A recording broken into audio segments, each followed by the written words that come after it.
In my previous video titled Breaking Curses, I spoke of the spiritual realm and how many persons do not realize it is real, as they were made to believe it is a myth. People disregard the spiritual realm even when they may have experienced spiritual encounters from beyond this physical world because we have been conditioned to ignore and reject truth. Have you ever heard the saying, "What you don't know won't hurt you"? Do not believe it. If you have an enemy amongst your midst, you need to know. If you are being manipulated, you need to know.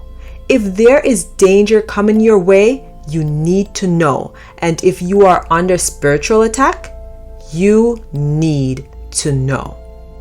How else would you know how to prepare yourself and preserve your life if you don't know what's happening around you? Do you want to know the fastest way to lose a spiritual battle? You can lose a spiritual battle by 1. Not knowing of the existence of the spiritual realm. 2. Not knowing of the oldest ongoing spiritual battle between the kingdom of Yahuah and the kingdom of his adversary, the devil. 3. Not knowing you're under a spiritual attack.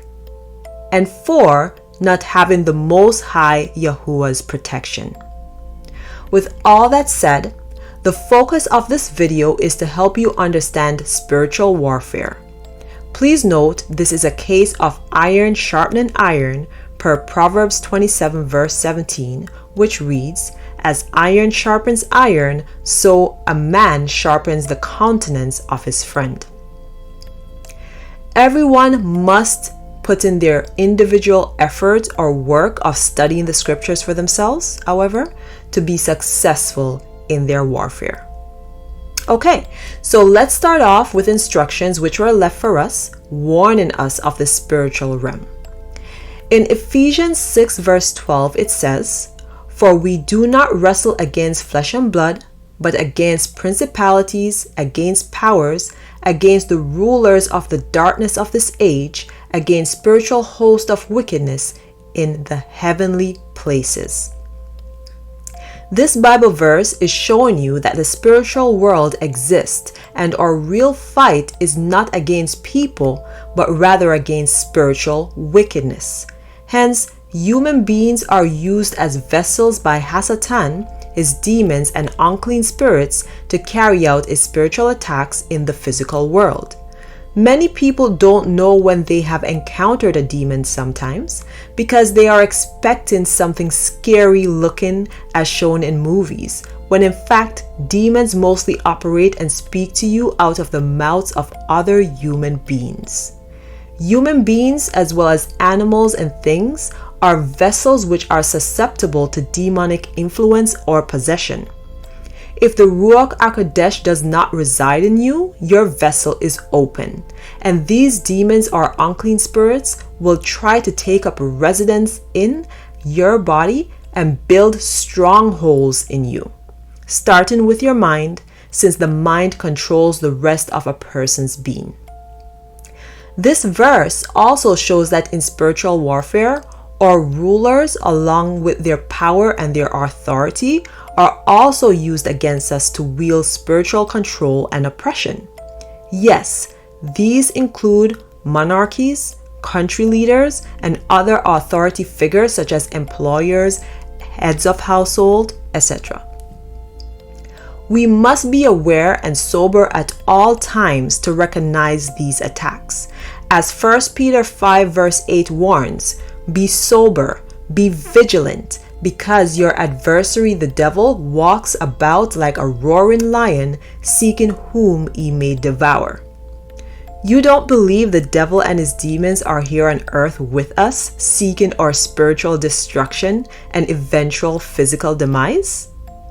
Revelations 12 verse 9 states, "So the great dragon was cast out, that serpent of old, called the devil and Satan, who deceives the whole world. He was cast to the earth, and his angels were cast out with him." Additionally, Job 1 verses 6 to 7 reads, "Now there was a day when the sons of Elohim came to present themselves before Yahuah, and Satan also came among them. And Yahuah said to Satan, "From where do you come?" So Satan answered Yahuah and said, "From going to and fro on the earth, and from walking back and forth on it." This scripture further confirms that Hasatan is indeed on earth with us, going back and forth seeking new souls to test and bring under spiritual attack. He knows the victory belongs to Yah. However, he is trying to take as many souls as possible with him. He is even among Yah's people, who are referred to as sons of Elohim, and in their gatherings when they come together to worship Yah.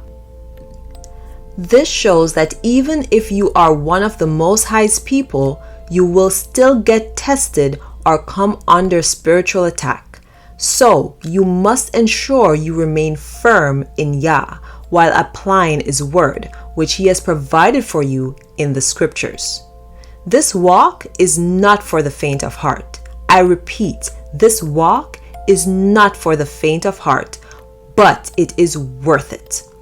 As a child of Yah, you will come under heavy spiritual attack aimed at breaking your walk in Yah, but by staying firm in Yah, you are equipped and protected to overcome. Others who have not submitted themselves to Yah, however, will face spiritual attacks also, but unless Yah chooses to preserve them, they are easier targets for the enemy since they are ill-equipped, lacking in spiritual knowledge, and not covered under the Most High. Without such essentials, and again, if it is not in Yah's will and mercy to preserve them any longer, in their state of wickedness and rebellion, they will be devoured and lose their spiritual battle. We cannot win spiritual warfare by relying on our own strength. We win these spiritual battles by calling on and relying on Yahuah. Our strength comes from the Spirit of Yahuah as shown in Zechariah 4 verse 6, which says, "So he answered and said to me, This is the word of Yahuah to Zerubbabel. Not by might nor by power, but by my Spirit, says Yahuah of hosts." Yahuah, the living Elohim, is more powerful than man's strength and even the power of the enemy. Yah is called the Most High for a reason after all.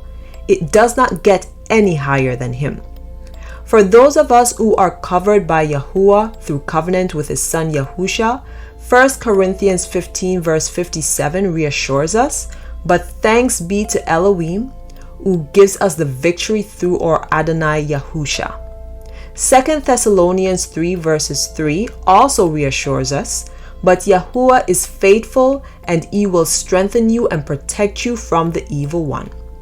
So as long as we follow the instructions given to us in the scriptures and rely on Yahuah, we will be victorious in our spiritual battles, endure to the end, and simultaneously advance the kingdom of Yahuah. In my next video, I will cover the given instructions in the scriptures on how to fight spiritual warfare. Remember to like, share, and subscribe to catch the latest uploads. Shalom.